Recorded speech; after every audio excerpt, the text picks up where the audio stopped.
मधुपुर नाम का छोटा सा गांव हर साल ठंड का सामना करता था, लेकिन इस बार की ठंड कुछ अलग ही रंग दिखा रही थी। जैसे आसमान ने सर्दी को अपने पूरे कहर के साथ धरती पर उतार दिया हो। जनवरी की शुरुआत ही थी, पर लगता था मानो ठंड अपने चरम पर पहुंचकर सब कुछ जमा देना चाहती हो। गांव के कच्चे पक्के घरों की छतें सुबह सुबह ओस नहीं, बल्कि बर्फ जैसी सफेद परत से ढकी मिलती।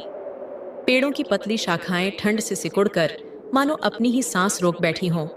सूरज भी बादलों की मोटी चादरों के पीछे ऐसे छिपा था जैसे उसे भी इस सर्द माहौल से बचना हो। इसी सर्दी से जूझ रही एक ऐसी ही कहानी है बिरजू और उसके परिवार की। बिरजू अपनी छोटी बहन और बूढ़ी माँ के साथ गांव के किनारे बनी एक पुरानी टपकती हुई झोपड़ी में रहता था। इस बार की कठोर ठंड ने मानो उनके जीवन पर कहर बनकर दस्तक दी थी। टूटी झोपड़ी की दीवारों से हवा की तेज सिसकियां भीतर घुसतीं और रातें तो मानो बर्फ से तराशी हुई लगतीं।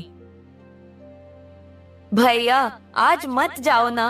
आज तो ठंड जैसे काट रही है। तुम्हारे हाथ देखो कैसे कांप रहे हैं।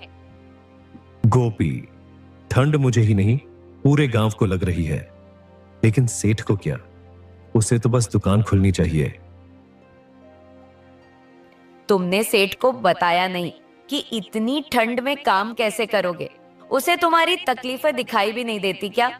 मैंने बोला था उससे, पर वह कहता है ग्राहक आएंगे तो चाय चाहिए ही। गरीबों की तकलीफें कौन देखता है गोपी?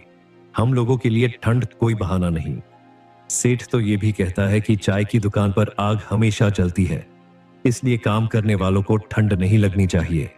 अब उसे क्या पता, आग चूल्हे पर जलती है, दिल में नहीं।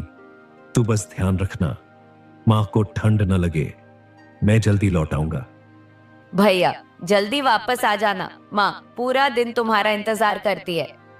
बिरजू मधुपुर गांव की एक छोटी सी चाय की दुकान में चाय बनाने का काम करता था।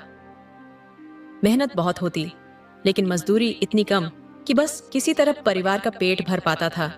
उसी थोड़ी सी कमाई पर उसकी बूढ़ी माँ और छोटी बहन का गुजारा चलता था। मधुपुर में हर साल सर्दी आती थी, पर इस बार की ठंड जैसे अपने पूरे जोर पर उतर आई थी। आम दिनों में गांव के लोग हंसते बोलते सर्दियां काट लेते थे, लेकिन इस साल की कड़ाके की ठंड ने सबको परेशान कर रखा था।